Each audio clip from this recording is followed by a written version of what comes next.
And welcome back. Well, tonight's top 5 plays was one of the toughest batches I've had to judge in a while. There were 10 plays that could have made the cut this evening, and even after cutting it down to 5, judging which plays went where was even tougher. Let's see what you think. Let's check them out. Our top 5 plays of the week, all made by local athletes.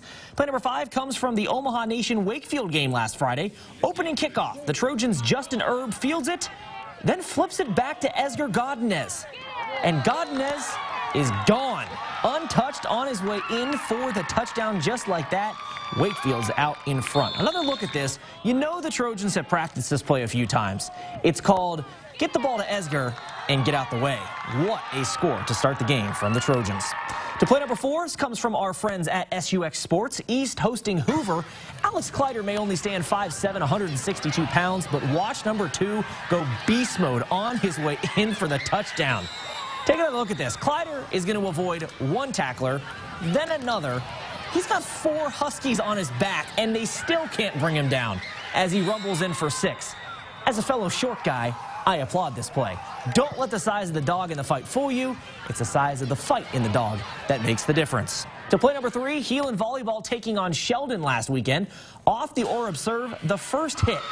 Gonna go astray, but in comes Emma LaFleur to dig it out, and then Elizabeth Clay finishes off the point.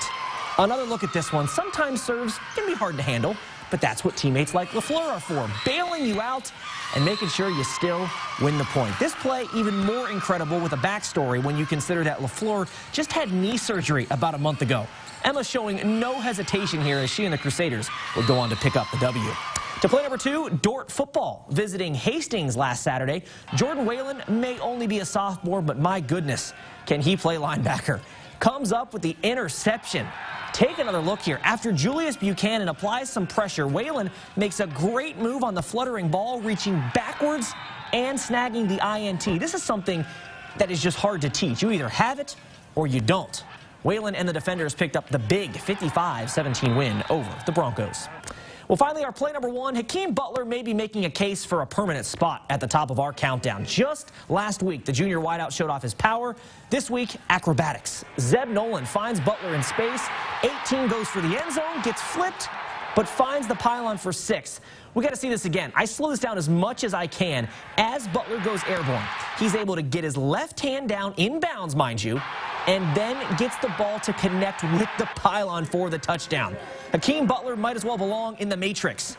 Neo himself couldn't do this if he tried. A thing of beauty as the Cyclones grabbed win number 1 on the season. Hakeem Butler, number 18 in your programs, number 1 in our hearts in our KCAU 9 Top 5 Plays of the Week.